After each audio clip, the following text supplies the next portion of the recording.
I think that we learn this too much thing also because we live in a society, particularly in a Western society of America, that has been created by white male colonizers who have not by any means given a damn about emotions.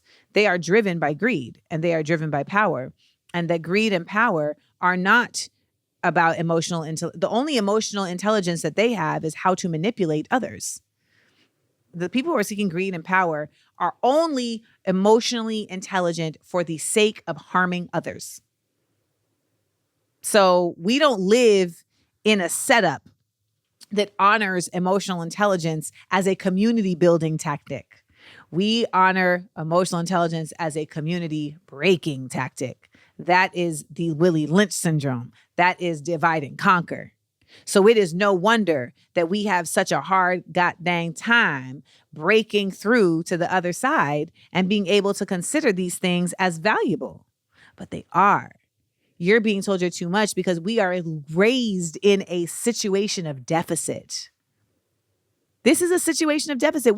We are in America. For those of us listening who are here in America, we are being raised on a Indian burial ground, a graveyard.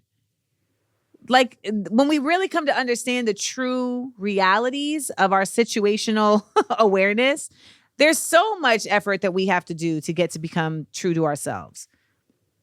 So much effort because there's so many obstacles in our way that were put here before we even got here, right?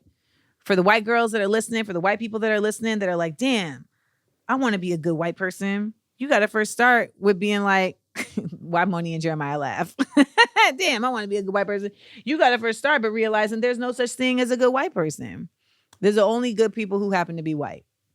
The ownership of whiteness, there is nothing positive in it whatsoever. There has never been anything positive that came out of being proud to be white. I'm pausing so you can hear that.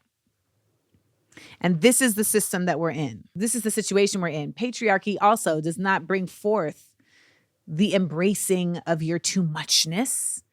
Patriarchy says, shut that down and get a job. Go take a nap, you know? I remember when my mom was walking through the living room one time and the Cash Money Millionaires were on the television and they were rapping bling bling. And my mom said, why don't they put a shirt on and get a job? I was like, you do understand that we're watching them do their job right now, right? We're watching it. I grew up in a home with a parent who is an immigrant and who is from the Caribbean. So there wasn't going to be a lot of emotional exchange happening, right? There wasn't going to be a lot of like warm cuddles in the hard times happening. I feel like that's when we need them the most, but that's when they're like the least available. It's great to get the warm cuddles when you hit honor roll, but what about when you fell through the glass table? You know, when I fell through the glass table, it's not like my mom came over and was like, oh man, you okay? No, my mom was like, how did you do that? And here I am at 42 and like the memories are like starting to come back. And I think the memories are coming back because I am for once finally allowing myself to be too much. I'm being my whole self. And whoever with it, whoever don't, well, you know, they can move out and not call me again. Because that's what we're doing at this point. Because I still haven't heard from this. Still never heard from him. But that's another conversation for another time. Be too much. Anyone who calls you too much in quotes and isn't speaking to your action, but is speaking to your character is not speaking true. I want you to hear me say that. If someone's speaking to your action, there may be truth to that. If someone says, I feel like this is too much and this is why. That to me is a fair conversation. And you can take it or leave it, right? But that to me can be a fair conversation. I feel like this behavior right here is too much. And this is why. Then you can say, well, this is where this came from. Or this is what my intention was. Or this is why I was reacting this way. I can tell you now, like, I know that in my relationship, there were times where I could have been far more measured in my response to things that were frustrating to me. And not things necessarily between us, but just things in the world that were frustrating to me. I would let myself feel all of them. You know, when we got the patio furniture back, we got the pillows for the patio furniture and they were the wrong color. I was like, oh my God, these are the wrong color. It was a whole thing. I was doing too much. I was doing too much. I know why though. I know why. Because I was really actually upset because I had trusted this other person to handle it.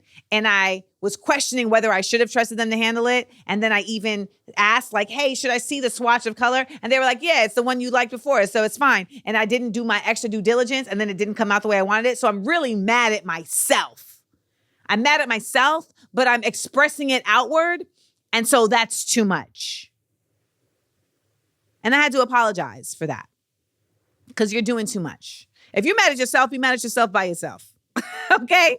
Or with your therapist. But don't bring that over here. It's not fair. It's not fair. And that's a lot of times what being too much for real is. It's just not fair. You're not giving a person the fairness. But if someone says to you, you're too much, nah. I ain't never heard nobody say that and it actually be fair. You're too much? Like as a human existing? You're too much.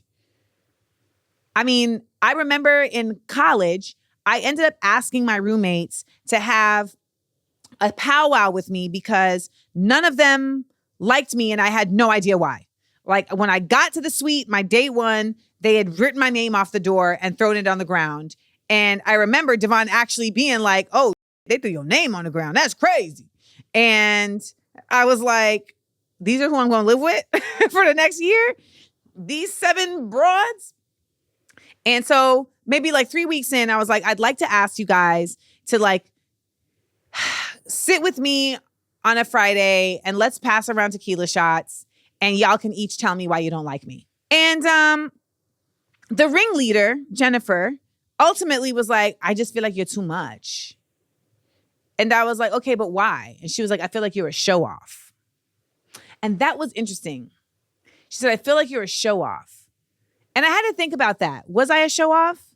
Yes, I am a show off. Meaning that if you ask me to do something I can do, I'm going to do it. Is that a show off? I don't know. Is that a show off? I mean, people would ask me like, oh, can you do a flip? Well, yes, I can do a flip. But then she felt like me doing the flip was me being a show off. But I feel like that was also her just not being happy that she could do it. Like, she's like, oh, she's trying to do too much. Because she's doing this and we can't do this. I don't think that's fair. I don't think that's fair.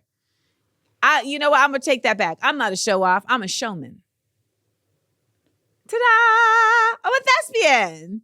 We going to perform, honey. The stage. All the world's a stage. And all the men and women are really merely players. But you know what we're not done with? The questions. Because we got to go to the Amandaverse. So if you want to get in on it, because I really feel like I'm in my bag today, go on over to Patreon, Amanda Seales, or you can also get there by going to theamandaverse.com.